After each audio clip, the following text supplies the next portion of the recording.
Hello friends, कैसे हैं आप लोग। आज हम लोग पढ़ेंगे मास्टर डिग्री में Gandhi and peace studies MGPS MGP 007 के इकाई 1 में गांधीवाद के बाद परिदृश्य, जिसमें आज हम पढ़ेंगे आर्थिक परिवर्तन। तो वीडियो स्टार्ट करने से पहले जो भी फ्रेंड्स हमारे चैनल पे नए आए हैं, कृपया चैनल को सब्सक्राइब कर ले और बेल आइकन को प्रेस कर दे, ताकि जो भी लेटेस्ट वीडियो हमारे चैनल पे आए वो सबसे पहले आपको मिल सके। तो आइए ज्यादा टाइम को न लेते हुए चलते हैं अपने टॉपिक पर। गांधीवाद के बाद परिदृश्य का आर्थिक परिवर्तन। तो वीडियो का स्टार्ट करते हैं। आज स्थिर और सतत आधुनिकीकरण को अस्थायी बनाने के लिए, सामाजिक प्रक्रिया के निर्माण के लिए और लोकतंत्र तथा आर्थिक विकास का अवलंब करना आवश्यक हो गया है। स्वतंत्रता प्राप्ति के समय भारत के विरासत में पिछड़ी हुई अर्थव्यवस्था मिली थी, क्योंकि अंग्रेज लोग यहाँ से बड़ी मात्रा में धन ले गए थे। ब्रिटिश सरकार ने भारत की संपत्ति का दोहन करके इसे अधिक निराशाजनक बना दिया था।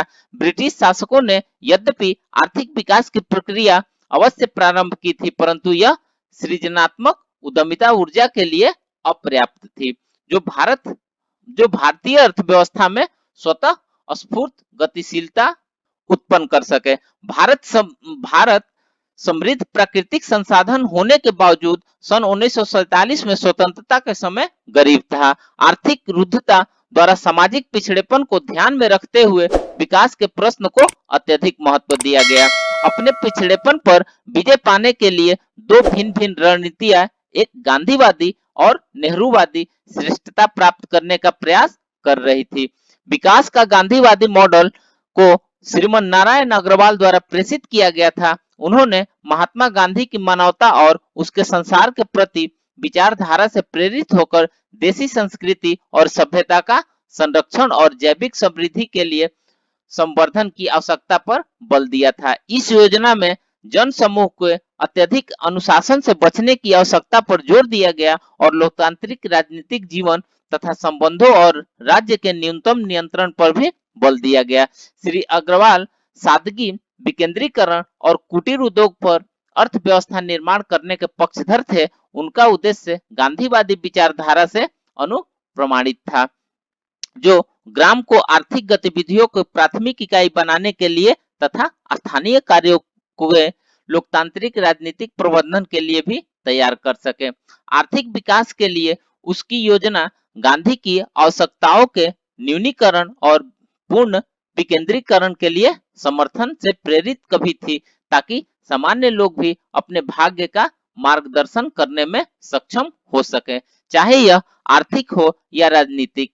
इस परिप्रेक्ष्य में बड़ी मात्रा में औद्योगिकरण की और राज्य की भूमिका की कौन संभावना है या कोई संभावना नहीं है। गांधी ने उपभोक्तावाद की निंदा की, जिसे पश्चिमी सभ्यता ने बढ़ावा दिया, और आर्थिक तथा राजनीतिक प्रतिद्वंदता की भी, जो पश्चिमी सभ्यता के हृदय में स्थित है, जो सहकारिता के बदले प्रतिस्पर्धा के मूल्य पर बल देता है।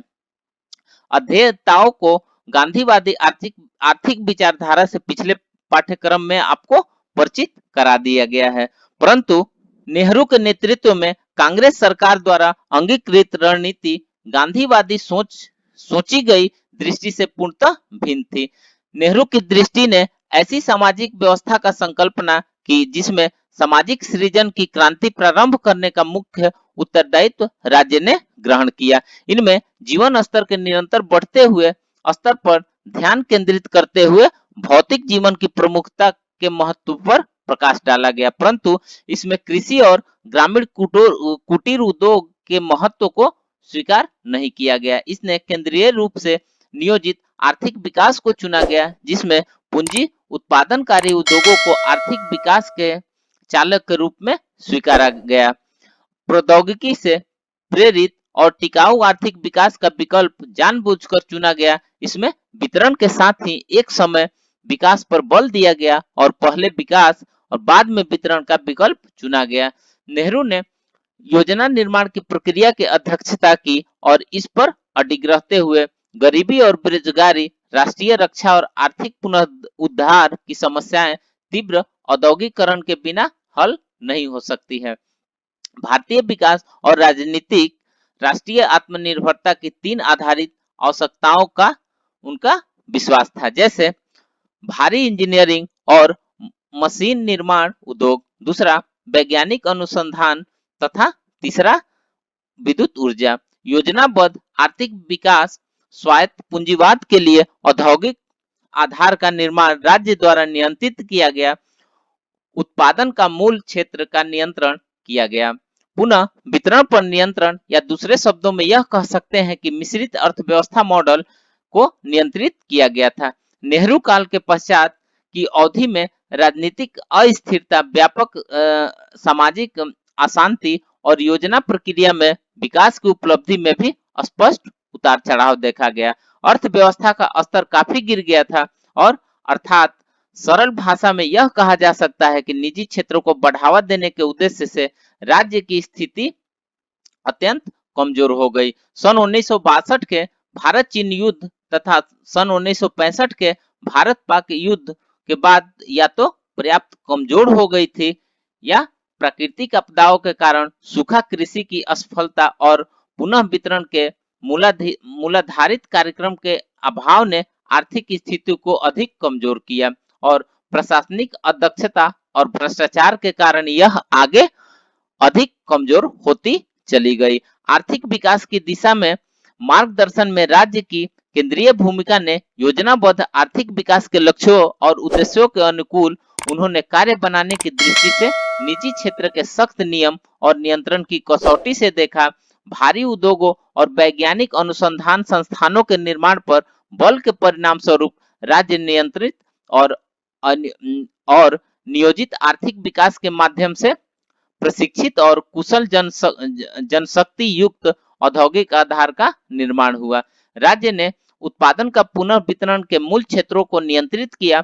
दूसरे शब्दों में नियोजित आर्थिक विकास के नेहरू महालोनिबिस मॉडल ने मिश्रित व्यवस्था अपनाई। इसमें शामिल थे, जिसमें पहला हो जाएगा राजनीतिक लोकतंत्र की प्रणाली, दूसरा अर्थव्यवस्था की सरकारी योजना विनिमय और अर्थव्यवस्था पर नियंत्रण, तीसरा हो जाएगा सार्वजनिक क्षेत्र, और चौथा हो जाएगा निजी क्षेत्र को कर की राहत और राज्य प्रक्रिया सहायता प्रणाली। इसका उद्देश्य क्या था? वह है कि सामाजिक, राजनीतिक, आर्थिक शोषण को रोकना तथा आर्थिक कार्यों में निजी लाभ देने के उद्देश्य के साथ साथ असमानता का उत्तरोत्तर उन्मूलन करना था। यह सब कुछ संक्षेप में समाज के समाजवादी पैटर्न के शीर्षक में दिया गया। इसमें लोगों को जीवन स्तर सुधारने के लिए कृषि उत्पादकता और औद्योगिक विकास की वृद्धि द्वारा राष्ट्रीय आय में पर्याप्त बढ़ोतरी की आवश्यकता पर बल दिया गया।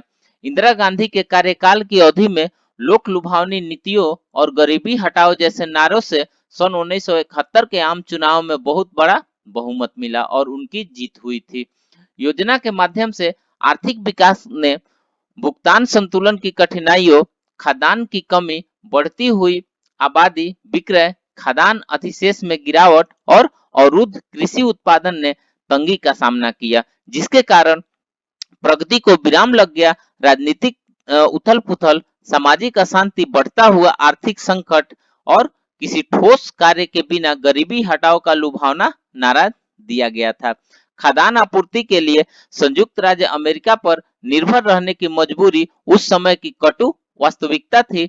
भारत को विश्व बैंक के सम्मुख झुकना पड़ा था, जिसने इस पर वाशिंगटन समझौता थोप दिया था, जिससे उन नीतियों का पैकेज था जिन्हें समृद्धिकारी समझा गया था। इसका अभिप्राय यह हुआ कि बड़ी लघु सिंचाई से छोटी सिंचाई की ओर आए, ऋण योग्य किसानों की ऋण के लिए पर्याप्त व्यवस्था, नए महंगे कृषि निवेश और उर्वरक उत्पादन तथा संकर बीजों में वृद्धि, बल में बदलाव आए। इन उपायों से खेती उत्पादन, विशेषकर गेहूं के उत्पादन को प्रोत्साहन मिला, परंतु इसके सामाजिक प्रभाव में आधारित सुविधा संपन्न क्षेत्रों में खुशहाल किसानों को अपेक्षाकृत अधिक लाभ हुआ। इसके अलावा इसने धीरे धीरे कृषि और उद्योग के बीच संबंध बढ़ाए और कृषि को विशेषकर महत्वपूर्ण निवेशों की कीमत और उपलब्धता के बारे में बाजार के उतार चढ़ाव के प्रति संवेदनशील बनाया। इसने निसंदेह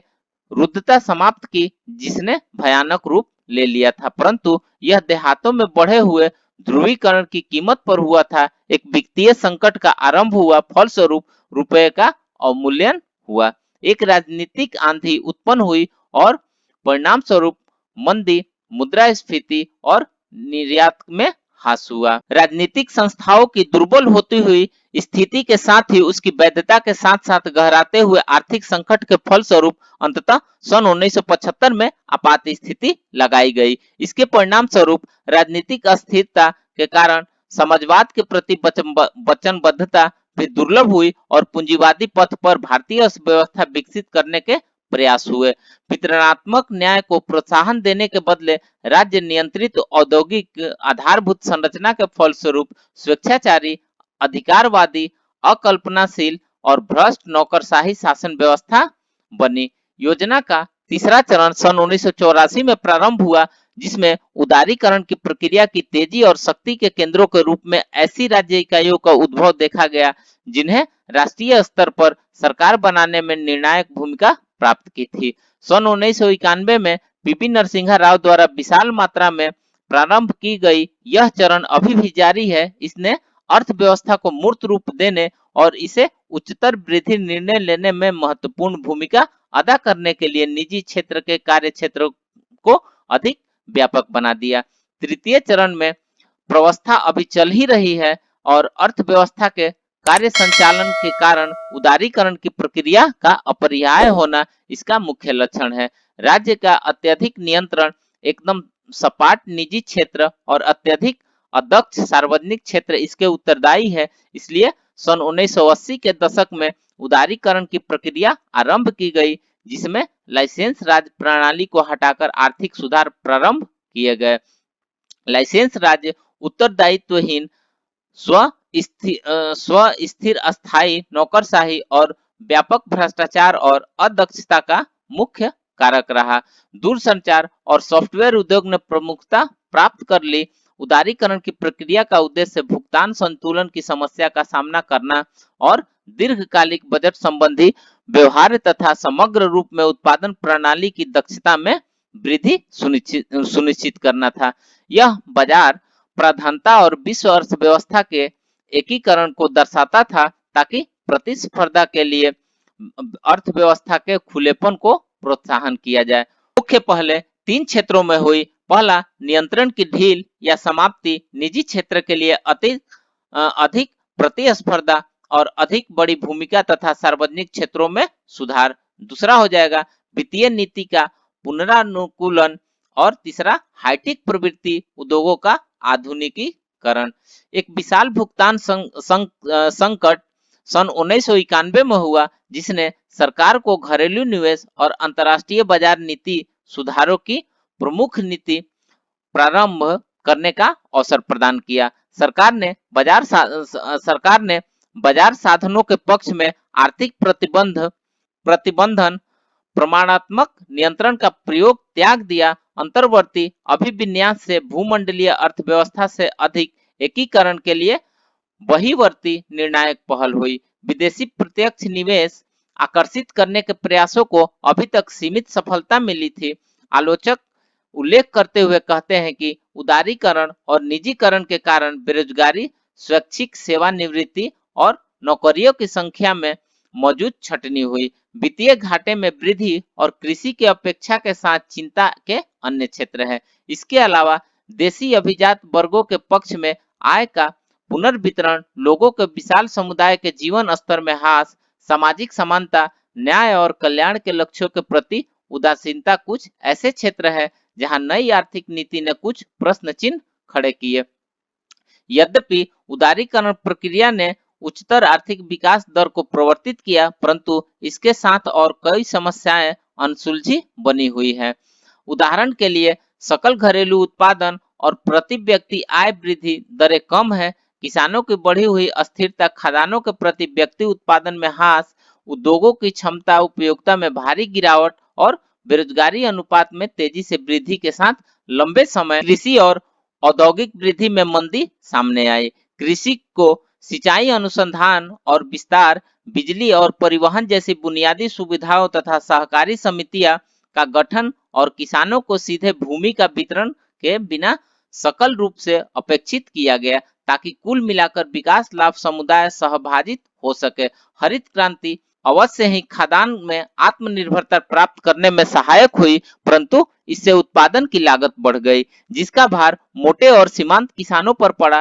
धनी किसानों ने हरित क्रांति का भरपूर लाभ प्राप्त किया। इस प्रकार सफलतापूर्वक उत्पादन प्रयोजन के निर्वहन और बेहतर जीवन स्तर के लिए आवश्यक संसाधन की सुलभता के आधार पर ग्रामीण क्षेत्रों और शहरी वर्गों के बीच विशाल सौजन्य का सृजन हुआ। इस क्षेत्र में सुधारों की असफलता के कारण गरीबी में वृद्धि हुई, उत्पादकता में धीमी वृद्धि, ग्रामवासियों को शहर में प्रवासन, पोषाहार के निम्न स्तर तथा शिशु मृत्यु दर में उच्च दरें हमारे सामने आई। भारत में कृषि संरचना अपरिवर्तित रही। इसके अलावा मध्यवर्ती किसानों की नई श्रेणी ने राजनीतिक महत्व प्राप्त किया। भारतीय राजनीति में महत्वपूर्ण बल में उभरा। कोई भूमि सुधार के बिना सीमांत और भूमिहीन किसानों की बहुत बड़ी संख्या अपनी दशा सुधारने में अशक्त रही।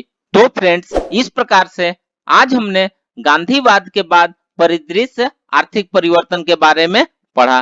तो मिलते हैं एक नए वीडियो के साथ में, तब तक से हमारे चैनल पे बने रहिए। धन्यवाद।